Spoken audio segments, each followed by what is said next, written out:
வணக்கம் பெற்றோர்களே, நான் உங்கள் பத்மதாரணி, ஸ்பீச் லாங்குவேஜ் பெத்தாலஜிஸ்ட். முகத்தில் புன்னகை, மனதில் தன்னம்பிக்கை, இந்த ரெண்டுமே இருந்தால் வாழ்க்கையில் நம்ம என்றைக்குமே சக்ஸஸ்ஃபுல் பர்சனாக இருக்கலாம். இந்த சேனலோட நோக்கமும் அதே தான். குழந்தைங்க பிறந்த உடனே எப்படி பேச கற்றுக்குறாங்க அப்படின்றது நிறைய பேருக்கு ஒரு ஆச்சரியமான விஷயமா இருக்கும்.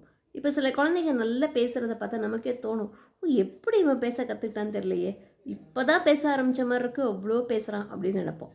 ஸோ நார்மலாக சில குழந்தைங்க பேசுகிறத பார்த்தா நம்மளுக்கு ஆச்சரியமாக இருக்கும், ஐயோ இந்த வயசில் எவ்வளோ பேசுகிறானே, எப்படிலாம் அப்படி கற்றுக்கிட்டான் அப்படின்னு நமக்கு ஆச்சரியமாக தோணும். ஸோ இந்த மாதிரி குழந்தைங்க எப்படி பேசுகிறாங்க. ஆனால் சில குழந்தைங்களை பார்த்திங்கன்னா 2 வயசானாலும் 3 வயசானாலும் பேச்சே வர மாட்டேங்குது. அப்படியும் சில குழந்தைங்க இருக்காங்க. நம்ம 2 எக்ஸ்ட்ரீமெண்ட்டையும் நம்ம பார்த்துருப்போம். சில குழந்தைங்க வந்து பேசுகிறதுக்கு அவ்வளோ சிரமப்படுவாங்க. ஏன் பேச்சுன்றது அவ்வளோ ஒரு கஷ்டமான விஷயமா அப்படின்னு தோன்ற அளவுக்கு நமக்கு இருக்கும். சில குழந்தைங்க சாதாரணமாக பேசுகிறாங்க, எவ்வளோ அழகாக பேசுகிறான், எப்படி இப்படிலாம் அந்த குழந்தை யோசிக்கிறான் அப்படின்னு நம்ம தணிக்கிற அளவுக்கு பேசுவாங்க. ஸோ இது ரெண்டுக்கும் ஏகப்பட்ட வித்தியாசங்கள் இருக்குது. ஸோ இன்றைக்கி நம்ம இந்த வீடியோவில் பார்த்திங்கன்னா, ஒரு குழந்தை எப்படி பேச கற்றுக்குறாங்க, எந்த மாதிரி சுச்சுவேஷனில் அவங்க கற்றுக்குறாங்க, எப்படி அந்த குழந்தைகளுக்கு வாய்ப்பு கொடுத்தா கற்றுக்குறாங்க அப்படின்றது நிறைய விஷயங்கள் நம்ம இன்றைக்கி தெரிஞ்சுக்க போகிறோம். இது பார்த்திங்கன்னா இப்போ பண்ண ரிசர்ச் கிடையாது, 20ஆம் நூற்றாண்டிலே இந்த ரிசர்ச்லாம் பண்ணியிருக்காங்க. ஸோ அந்த ரிசர்ச்சில் எடுத்து இப்போ நம்ம எப்படி அப்ளை பண்ண போகிறோம், அந்த ஆராய்ச்சியிலலாம் அவங்க என்ன சொல்லியிருக்காங்க, இப்போ நமக்கு என்ன நடக்குது, இப்போ நம்ம என்ன பண்ணுறோம், இப்போ ரிசர்ச்சில் என்ன சொல்கிறாங்க அப்படின்றதையும் தெளிவாக இன்றைக்கி இந்த வீடியோவில் தெரிஞ்சுக்க போகிறோம். இந்த வீடியோ பார்த்திங்கன்னா உங்கள் எல்லாரோட கேள்விக்கும் பதில் கிடைக்கும். என் குழந்தை ஏன் பேசலை அப்படின்னு யோசிக்கிறீங்கன்னாக்கா, இந்த மாதிரி விஷயங்கள் நீங்கள் கொடுத்துருக்கீங்களா அந்த குழந்தைக்கு, இந்த மாதிரி விஷயங்கள் அந்த குழந்தைக்கு எக்ஸ்போஷர் கொடுத்துருக்கீங்களா, நீங்கள் சொல்லி கொடுத்துருக்கீங்களா, இல்லை இந்த குழந்தை கரெக்டானதில் வளருதா அப்படின்றத நீங்களே பார்த்து முடிவு பண்ணிக்கலாம். இப்போ வந்து ஃபஸ்ட்டு என்ன சொல்கிறாங்கன்னா, ஒரு பிஹேவியர் தியரி. இது வந்து சொன்னது யாருன்னு பார்த்தீங்கன்னா பிஎஃப் ஸ்கின்னர் அப்படின்னு சொல்லியிருக்காரு. இவர் 20ஆம் நூற்றாண்டிலே சொல்லிட்டாரு. இன்னும் வரைக்கும் அந்த தாட்ஸ் வந்து கரெக்டு தான் அப்படின்னு இந்த செஞ்சுரியிலையும் அதை சொல்கிறாங்க. அது என்னன்றதை பார்த்துடலாம். ஃபஸ்ட்டு என்னென்னு பார்த்தீங்கன்னா, குழந்தைங்க பிறக்கும்போது எல்லா குழந்தைங்களும் ஒரே மாதிரி தான் பிறக்கிறாங்க. அந்த குழந்தைகளோட வளர்ப்பு பொறுத்து அது ஒவ்வொருத்தவங்களுக்கும் லேர்னிங் மாறுது அப்படின்னு சொல்கிறாங்க. இப்போ நம்ம சில குழந்தைகிட்ட வீட்டில் எல்லாருமே ரஃப்பாக இருக்கிறவங்கன்னு வச்சுக்கோங்களேன், ஒரு குழந்தை வந்து ஒருத்தவங்களை அடிக்க போதே, ஏய் சூப்பர் சூப்பர் அடிச்சிட்டான் அப்படின்னு சொல்லி அதை பாராட்டுவாங்க. அந்த குழந்தைய அது பாராட்டுறப்போ அந்த குழந்தை அதை ரிப்பீட்டடாக செய்யும். சில விஷயங்கள் நம்ம பாராட்டவே இல்லைனாக்கா அந்த குழந்தை அது செய்யாது. ஒரு வீட்டில் வந்து இப்போது எல்லாருமே சாமி கும்பிட்றவங்க, ரொம்ப பக்திமயமாக இருக்கிறவங்கன்னு வச்சுக்கோங்களேன், அவங்க வந்து எல்லோரும் சாமி கும்பிட்டுருக்கிறப்போ அந்த குழந்தையும் போய் சாமி கும்பிட்றப்போ அதை நம்ம என்கரேஜ் பண்ணுவோம். அப்போ என்ன ஆகும், அந்த குழந்தைக்கு அது பாசிட்டிவ் பிஹேவியராக இருக்கும். ஸோ அப்போ வந்து அந்த குழந்தை வந்து சாமி கும்பிடுதுனாக்கா எல்லாருமே அதை பார்த்து பாராட்டுவோம். அந்த பாராட்டுறதை வந்து அந்த குழந்தை அதிகமாக செய்ய ஆரம்பிக்கும். அந்த குழந்தையோட பிஹேவியர் வந்து நம்ம ரிவார்டு கொடுக்கறது மூலமாக அது மாறும் அப்படின்னு சொல்லியிருக்காங்க. அந்த குழந்தை அதே குழந்தை ஒருத்தவங்களை அடிக்க போனால் நம்ம என்ன பண்ணுவோம், ரிவார்டு கொடுக்க மாட்டோம், ஏய் அப்படின்னு ஸ்டாப் பண்ணுவோம். ஸோ அப்போ அந்த குழந்தை என்ன பண்ணுவோம், தப்பு அப்படின்னு அதை வந்து ஸ்டாப் பண்ணிக்கும். நம்ம ரிவார்டு கொடுத்தா அது அதிகமாகும், ரிவார்டு கொடுக்கல, அதை நம்ம கண்டுக்கவே இல்லைனாக்கா அது கம்மியாயிடும் அந்த பிஹேவியர். ஸோ இதே தான் நம்மளும் இப்போ யூஸ் பண்ணிகிட்ருக்குறோம் இல்லையா. ஒரு குழந்தை வந்து பேசுது அப்படின்னாக்கா, ஒரு ஏதாவது பேசிட்டா நம்ம வெரி குட் அப்படின்னு சொன்னால் அந்த குழந்தை திரும்ப திரும்ப பேச ஆரம்பிக்கும். நெகட்டிவாக ஏதாவது பண்ணுறப்போ நம்ம அதை வந்து பாராட்டாமல் அப்படியே விட்டுட்டோம்னாக்கா அந்த குழந்தைக்கு அது மறந்து போயிடும். அந்த குழந்தை கத்துறான், அந்த குழந்தை சிரிக்கிறான், குதிக்கிறான் அப்படின்னு நம்ம சொல்கிறத அவாய்ட் பண்ணி அப்படியே நிப்பாட்டிட்டோன்னா அந்த பிஹேவியர் தன்னால் குறைஞ்சி போயிடும். இப்போ கூட இந்த ரிசர்ச் வந்து அப்போ பண்ண ரிசர்ச் இப்போ கூட குழந்தைகளுக்கு கரெக்டாக அது பொருத்தமாக இருக்குது. 2வது ஆராய்ச்சியில் என்ன சொல்கிறாங்கன்னா, இன்னேட்னஸ் அப்படின்னு சாம்ஸ்கி அப்படின்னு ஒரு ஆராய்ச்சியாளர் சொல்லியிருக்காரு. இன்னேட்னஸ் பற்றி. இன்னேட்னஸ் அப்படின்னா ஒவ்வொரு குழந்தையும் பிறக்கிறப்போ மூளையில் லேர்னிங் டிவைஸோடு பிறக்குது. அது நம்ம என்ன சொல்லி கொடுக்குறோமோ அந்த குழந்தைங்க அதை கற்றுக்குறாங்க அப்படின்னு சொல்கிறாரு.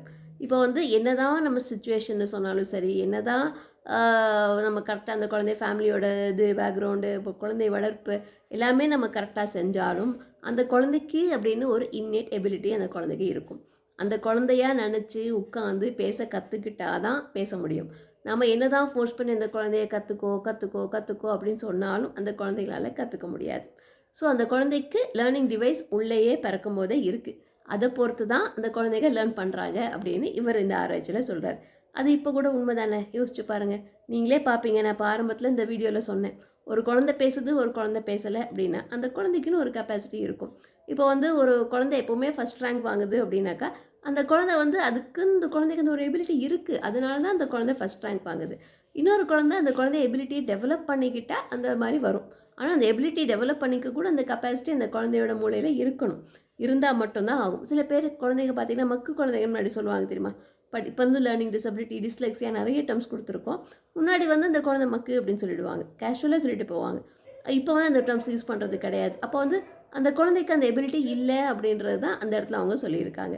ஸோ இதுவும் வந்து இந்த காலத்துக்கும் அது பொருந்தும். அந்த குழந்தைக்குன்னு ஒரு கெப்பாசிட்டி இருக்கும். அந்த கெப்பாசிட்டி என்னன்னு தெரிஞ்சுக்கிட்டு அதுக்கேற்ற மாதிரி நம்ம சொல்லி கொடுத்தோம்னா அந்த குழந்தைகளால டெஃபினட்டாக கற்றுக்க முடியும். அது பார்த்தீங்கன்னா காக்னிட்டிவ் தியரி பியாஜெட் அப்படின்னு ஒரு ஆராய்ச்சியாளர் பண்ணியிருக்கார். அது எப்படின்னா நிறைய குழந்தைகளை வச்சு அவங்கள விளையாட வச்சு அவங்கள இன்ட்ராக்ஷன் பண்ண வச்சு நிறைய சொல்லி கொடுத்து அந்த குழந்தைங்க என்ன பண்ணுறாங்கன்னு அப்சர்வ் பண்ணி பண்ணி பண்ணி இந்த ஆராய்ச்சியை பண்ணியிருக்கார். அதில் என்ன சொல்கிறாங்கன்னு பார்த்தீங்கன்னா அந்த குழந்தைக்குன்னு ஒரு ஒரு ஏஜில் ஒரு ஒரு காக்னிட்டிவ் எபிலிட்டி இருக்குது அப்படின்னு சொல்கிறாரு. அது உண்மை தானே? யோசிச்சு பாருங்கள். இப்போ வந்து ஒரு வயசு குழந்தை, அந்த குழந்தைக்குன்னு ஒரு காக்னிட்டிவ் எபிலிட்டி இருக்கும். அதுக்கேற்ற மாதிரி தான் அந்த குழந்தை விளையாடும். ஒரு 2 வயசில் வந்து அந்த கெப்பாசிட்டியை விட இன்னும் கொஞ்சம் ஜாஸ்தியாக இருக்கும். 3, 4, 5 வயசில் கொஞ்சம் கொஞ்சமாக அந்த காக்னிட்டிவ் எபிலிட்டி அந்த குழந்தைக்கு இன்க்ரீஸ் ஆகிட்டே போகும். அந்த காக்னிட்டிவ் எபிலிட்டி இன்க்ரீஸ் ஆக ஆக அவங்க கற்றுக்கிறதும் ஜாஸ்தியாக போகும். ஸோ இவர் என்ன பண்ணியிருக்காரு, இந்த மாதிரி ஆராய்ச்சி பண்ணி ஒரு ஒரு ஸ்டேஜில் ஒரு ஒரு ஏஜில் அந்த குழந்தைங்க எந்த மாதிரி கற்றுக்கணும், எந்த மாதிரி விஷயத்தை தெரிஞ்சு வச்சுருக்கணும் அப்படின்னு நிறைய விஷயங்களை இவர் கண்டுபிடிச்சிருக்காரு. அது நீங்களே பார்ப்பீங்க. அந்த குழந்தைங்க உங்கள் வீட்டில் உள்ள குழந்தையே பாருங்கள். 1 வயசில் என்ன பண்ணுது, 2 வயசில் என்ன பண்ணுதுன்னு அந்த குழந்தையோட காக்னிட்டிவ் எபிலிட்டியும் இம்ப்ரூவ் ஆகணும், அதுக்கேற்ற மாதிரி லேர்னிங்கும் இம்ப்ரூவ் ஆகணும். அதில் ஏதாவது ஒரு தடை இருந்தால் அந்த குழந்தைகளால் கரெக்டாக லாங்குவேஜை வந்து புரிஞ்சுக்கிட்டு பேச முடியாது. நம்மக்கிட்ட கம்யூனிகேட் பண்ணுறதுக்கும் அந்த குழந்தைகளுக்கு தெரியாது. எப்படி கம்யூனிகேட் பண்ணணுன்ற காக்னிட்டிவ் எபிலிட்டி இருந்தால் தானே பேசும். சில குழந்தைங்க நம்ம சொல்லுவோம் இல்லையா, இப்போ வந்து எல்லாமே புரியுது ஆனால் பேச மாட்டான் அப்படின்னு சொல்கிறப்போ அந்த குழந்தைக்கு நான் இப்படி தான் பேசணுன்ற எபிலிட்டி அந்த குழந்தைக்கு இல்லை. ஸோ அது டெவலப் பண்ணணும். அது டெவலப் பண்ணால் அந்த குழந்தைங்க ஆட்டோமேட்டிக்காக பேசுகிறதுக்கு ஆரம்பிப்பாங்க. 4வதாக ப்ரூனர் அப்படின்னு ஒரு ஆராய்ச்சியாளர் வந்து இன்ட்ராக்ஷன் பற்றி பேசியிருக்கார். இன்ட்ராக்ஷன் அப்படின்னா என்ன, நம்ம குழந்தைகிட்ட என்ன பேசுகிறோம், எப்படி பேசுகிறோம், என்ன மாதிரி சோஷியல் கதைகள் அந்த குழந்தைக்கு நம்ம சொல்கிறோம், எந்த மாதிரி கேம்ஸ் விளையாடுறோம் அப்படின்னு நிறைய விஷயங்கள் பொறுத்து தான் குழந்தைகளோட லாங்குவேஜ் டெவலப் ஆகும் அப்படின்னு சொல்கிறாரு. என்ன சொல்கிறாரு பார்த்தீங்கன்னா, இப்போது ஒரு குழந்தை வந்து நம்ம அம்மா அப்பா யாருமே அந்த குழந்தைகிட்ட பேசவே இல்லைனாக்கா அந்த குழந்தை எப்படி கற்றுக்கும்? அந்த குழந்தைங்க வந்து தன்னோட எக்ஸ்பீரியன்ஸ் தானே, வெளியில் போகிறப்போ என்ன பார்க்குறாங்க, யார் என்ன பேசுகிறாங்கன்றதை கேட்குறது, கதை சொல்கிறது, நம்ம நிறைய புக்ஸு படிக்கிறது, குழந்தைங்க நிறைய இடத்துக்கு கூட்டு போகிறது, விளையாட வைக்கிறது, வீட்டில் நிறைய கான்வர்சேஷன் பண்ணிகிட்டே இருக்கிறது, இதை பற்றி என்ன ஆச்சு அது என்ன ஆச்சு அந்த குழந்தைங்கள யோசிக்க வைக்கிறது, இந்த மாதிரி நிறைய இன்ட்ராக்ஷன் நம்ம பண்ண பண்ண குழந்தைகளோட எபிலிட்டிஸ் இன்க்ரீஸ் ஆகும் அப்படின்னு இவர் சொல்லியிருக்காரு.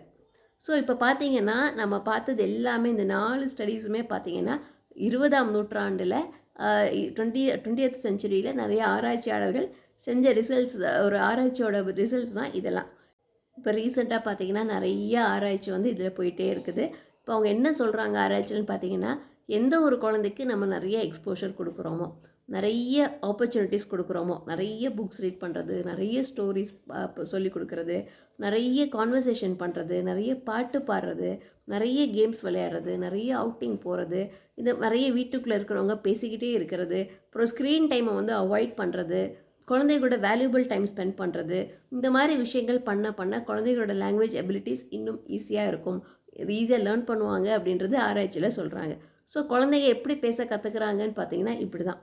நம்ம என்ன சொல்லிக் கொடுக்குறோம், என்ன கற்றுக்குறோம், என்ன அவங்க குழந்தைங்க கற்றுக்குறாங்க, என்ன மாதிரி விஷயங்கள் அந்த குழந்தை நம்ம எக்ஸ்போஷர் கொடுக்குறோம், எந்த மாதிரி நாங்கள் குழந்தைங்க கிராஸ் பண்ணிக்கிறாங்க, அது எல்லாமே நம்ம சொல்லிக் கொடுக்குறத பொறுத்து தான் அந்த குழந்தைகளுக்கு இருக்குது. ஸோ நம்ம சொல்லிக் கொடுக்குறது மட்டும் இல்லாமல் அந்த குழந்தைக்கு நான் ஏற்கனவே சொன்ன மாதிரி அந்த குழந்தைக்குன்னு ஒரு கெப்பாசிட்டி இருக்கணும். அந்த குழந்தையோட ஏஜ் பொறுத்து நம்ம சொல்லிக் கொடுக்கணும். அந்த குழந்தைங்களோட இன்ட்ரெஸ்ட் பொறுத்தும் நம்ம ஆக்டிவிட்டீஸாக மாற்றணும். ஸோ இந்த மாதிரி நம்ம அந்த குழந்தைகிட்ட நார்மலாகவே ஒரு குழந்தைகிட்ட பேசிக்கிட்டு நம்ம இந்த மாதிரி எக்ஸ்போஷர்லாம் கொடுத்தோன்னா அந்த குழந்தைங்க ஈஸியாக லாங்குவேஜ் வந்து கற்றுக்குவாங்க. லாங்குவேஜ் வந்து ஒரு பெரிய பொருட்டாகவே அந்த குழந்தைகளுக்கு இருக்காது. கேஷுவலாக அந்த குழந்தைங்க பேசிகிட்டே இருப்பாங்க. இன்னொன்று நிறைய யோசித்து பேசுகிறதுக்கும் அந்த குழந்தைங்க ஆரம்பிப்பாங்க. உங்ககிட்ட அந்த குழந்தைங்க நிறைய கேள்விகள் கேட்க ஆரம்பிப்பாங்க. குழந்தைங்க கேள்விகள் கேட்டு கேட்டு கேட்டு தான் லேர்ன் பண்ணுறாங்க. ஸோ குழந்தைங்கள் கேள்வி கேட்குறப்போ நீங்கள் அதை அவாய்ட் பண்ணாமல் அவங்களுக்கு ரெஸ்பான்ஸ் கொடுங்க. உங்களால் முடிஞ்ச பதில் சொல்லுங்கள், இல்லை அவங்களே யோசிக்க சொல்லுங்கள். நிறைய யோசித்து அவங்க பேச பேச அவங்களோட காக்னிட்டிவ் எபிலிட்டிஸ் இன்னும் நிறைய டெவலப் ஆகும். அவங்களோட லேர்னிங் எபிலிட்டி ரொம்ப ஃபாஸ்ட்டாகவே இருக்கும். ஓகே பெற்றோர்களே, இந்த வீடியோ கண்டிப்பாக உங்கள் எல்லாருக்குமே யூஸ்ஃபுல்லாக இருந்திருக்கும்னு நினைக்கிறேன். மறுபடியும் இன்னொரு இன்ஃபர்மேட்டிவான வீடியோவில் உங்கள் எல்லாரையும் நான் சந்திக்கிறேன்.